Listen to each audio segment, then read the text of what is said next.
Seja bem-vindo para esse vídeo e nesse vídeo daqui eu vou fazer a análise da vitória da Espanha por 2-1 contra a França e com isso a classificação para a final da Eurocopa, tá beleza? Jogo muito bom, saiu os 3 gols da partida com menos de meia hora, a França sai vencendo, a Espanha vira muito rápido, administra o placar e está garantido na final da Eurocopa, tá ok? Fazer a análise aqui completinha, só antes de tudo solta aí a intro. Bom, então vamos lá. Primeiro falar como é que foram os gols da partida, né? Primeiro gol do jogo foi marcado pelo Kolo Muani. Cruzamento do Mbappé, o Kolo Muani se desloca nas costas, se eu não me engano foi do Laporte, faz o gol de cabeça. Minutos antes teve um lance idêntico, que o Yamal tinha cruzado pro Fabian Ruiz. A diferença é que o Fabian Ruiz é um meio campista, né? Não tem o cacuete da finalização, ainda mais do cabeceio para fora, e o Kolo Muani numa oportunidade muito parecida faz o gol. Um tempinho depois do Yamal, é difícil falar que foi o gol mais bonito da Euro, porque essa Euro teve gols muito bonitos, cara. Dá pra citar aqui o gol do Muldur, da Turquia na primeira rodada, principalmente teve o gol do Arda Güler no mesmo jogo também, de muito longe. Foi até meio parecido a batida na bola do Arda Güler e do Yamal. E acho que principalmente o do Bellingham de bicicleta, né, cara? Mas esse do Yamal, que ele ameaçou ir pra direita, vem pra esquerda, deixa o Rabiot perdido e de muito longe finaliza, a bola faz a banana, né? Faz a curva, vai na gaveta. Um dos gols mais bonitos do ano, com certeza tem que estar no top 10 do Puskás. Não falo que é pra ganhar, porque que nem eu citei só aqui, já citei 4 da Eurocopa que foram muito bonitos, mas esse do Yamal com certeza foi um dos mais bonitos. E aí depois o gol do Dani Olmo, minutos depois, vem um cruzamento, a bola sobra para ele dribla muito bem o Tchouaméni e faz o gol. Um chute cruzado, ainda desvia no Koundé, mas o gol foi dado para o Olmo mesmo. Então, destaques da Espanha, primeiro. Eu queria começar pelo gol, que aqui é uma posição carente na minha visão da Espanha. A Espanha coletivamente, para mim, é a melhor equipe, melhor seleção da Europa, em quesito rendimento mesmo. Tem bons jogadores, mas essa equipe rende até mais do que propriamente pelos jogadores, porque tem muitas promessas nessa equipe, cara. Os dois, não sei se dá pra dizer os dois principais jogadores do time, mas os dois caras que mais geram oportunidades, que é o Yamal e o Nico Williams, são promessas ainda. O Yamal tá no início de carreira no Barcelona, tem nem 17 anos ainda. E o Nico Williams é uma promessa que surgiu por agora no Bilbao, no Atlético Bilbao, que não é nem uma equipe muito competitiva da Europa, da Europa e da Espanha. Se eu não me engano, foi campeã da Copa da Espanha, e protagonizou alguns jogadores nessa seleção da Espanha, né? O Unai Simón, que é o goleiro do Bilbao, e o Nico Williams, que é o ponto do Bilbao. Acho difícil o Nico Williams continuar, mas focando aqui no Unai Simón, que nem eu falei, é um goleiro que não me passa segurança. Em relação às outras peças da equipe, para mim é um jogador comum. Tipo, se tivesse um De Gea em alto nível, se ele fosse regular na carreira, ele seria indiscutivelmente titular da Espanha. A questão é que é um goleiro muito irregular, faz grandes defesas e tem grandes falhas. O Unai Simón tem boas defesas e falhas estranhas também. É muito parecido com o De Gea, um goleiro que oscila muito, não me passa segurança. Enfim, teve que usar o Jesus Nava na direita, né, já que o Carvajal tinha sido expulso no jogo contra a Alemanha. O Nacho foi muito bem. O Laporte falhou no gol do Kolo Muani, mas depois cresceu no jogo, é um zagueiro muito técnico. O Cucurella, que nem eu já comentei aqui, ele é titular pelo fator defensivo, porque o Grimaldo, que é o reserva dele, é indiscutivelmente melhor ofensivamente. Fez uma temporada espetacular no Leverkusen. O Cucurella só joga porque defende melhor. O Rodri foi bem. O Fabian Ruiz, em relação aos outros jogos que fez nessa Eurocopa, ficou um pouquinho abaixo, mas mesmo assim não foi mal, fez uma partida mediana. O Olmo muito bem, e o Olmo só virou titular porque o Pedri se machucou. E o Pedri se machucando, eu já tinha comentado na análise da classificação da Espanha contra a Alemanha, tá aí no canal para quem quiser.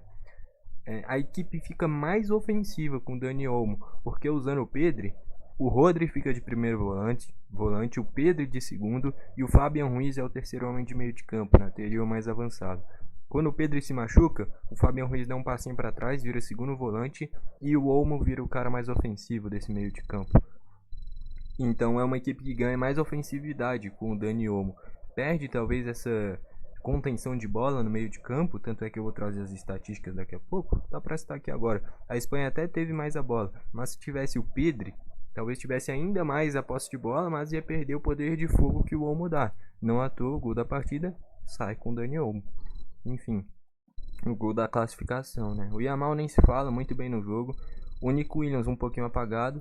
E o Morata na reta final, nos minutos antes de ser substituído, cresceu muito, principalmente com a garra. É um cara que se dedica, faz um pivô interessante.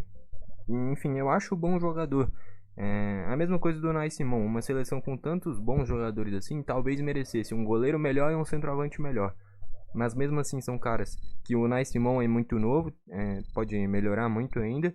E o Morata não é ruim. Eu gosto dele, mas é um cara que é muito, ou ele é muito bom ou ele é muito ruim. É um cara que oscila muito. Mas de fato é um cara que gera muitas oportunidades de gol. Tanto é que se a gente buscar o histórico do Morata, tem jogo que ele já teve pelo Atlético de Madrid. Já teve 3 gols anulados por impedimento, enfim. É um cara que sempre fica nesse extremo da linha de impedimento. E é um cara que se desloca bem, no geral, não faz uma grande Eurocopa, mas, por exemplo, o gol contra a Croácia na primeira rodada foi de um passe do Fabian Ruiz para um gol dele, por exemplo, que foi um gol importantíssimo para encaminhar a vitória contra a Croácia.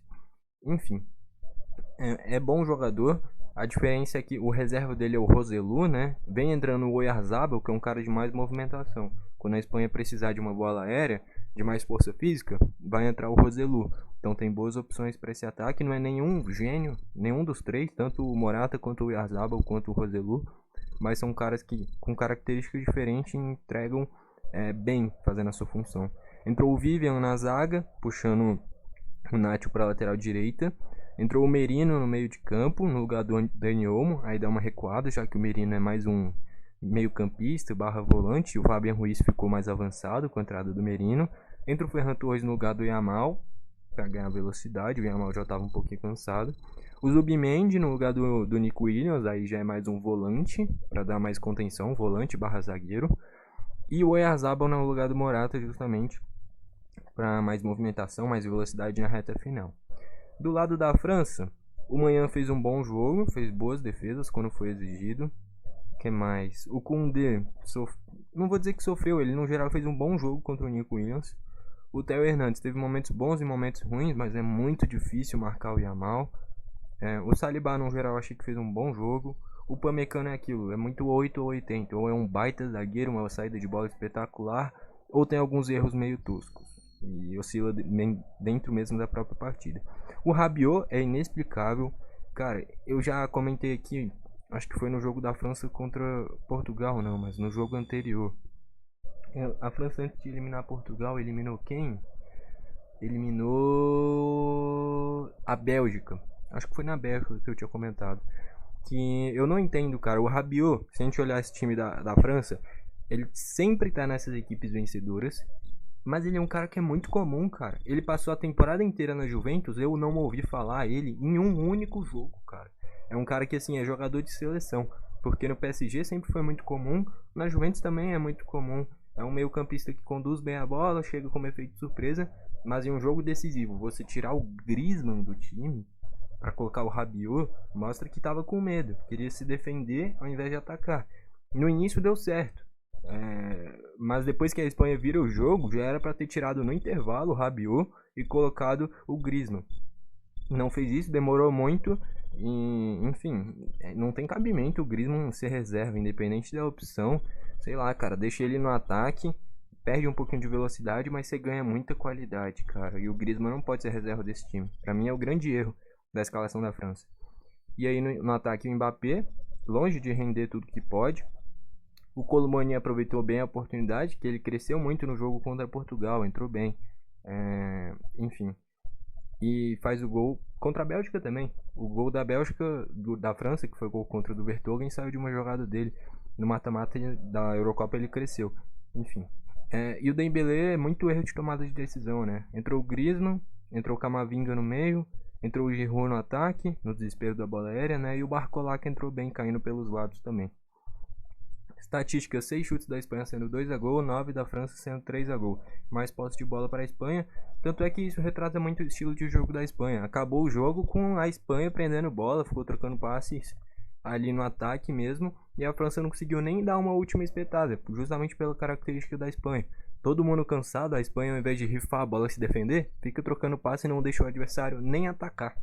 Então é muito bacana, é um estilo de jogo bem interessante da Espanha. Enfim, posse de bola teve mais 500 passes, cara, teve mais de 100 passes em relação à França. Faltas tiveram 23 no total. Escanteios a França teve um pouquinho mais, mas foi pela pressão que teve no segundo tempo tentando empatar o jogo.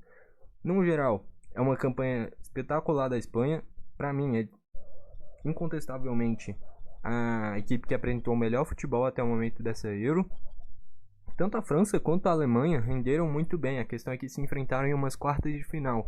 E aí acabou que a Espanha eliminou a Alemanha. Mas por rendimento, a campeã tem que ser a Espanha. Só que nem eu sempre falo, futebol não existe merecimento, não é quem joga melhor, é quem é mais efetivo. E a Espanha joga bem e foi efetiva nas oportunidades. Para virar o jogo muito rápido, não dá nem tempo da França se acomodar em segurar o jogo, que é a especialidade da França. Se defende muito bem, e aí no contra-ataque tinha o Dembélé, o Colomani e principalmente o Mbappé. Só que não conseguiu explorar isso porque a Espanha virou muito rápido o jogo, né, cara?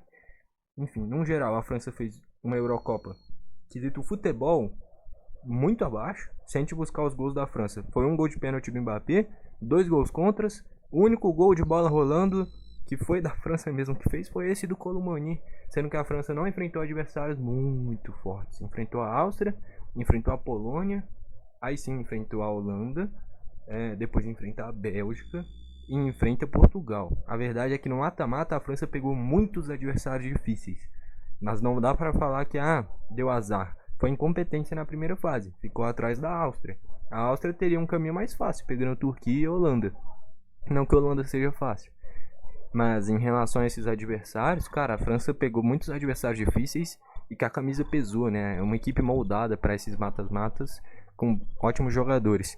E com isso a Espanha tá na final, vem rendendo muito e agora espera ou Inglaterra ou Holanda. Vai ser um jogo muito equilibrado hoje também. Tá beleza? Foi esse o vídeo. Pra mim o craque da partida é o Yamal. Comenta aí embaixo pra você quem foi e quem você acha que vai ser campeão da Eurocopa. Foi esse o vídeo, valeu e falou.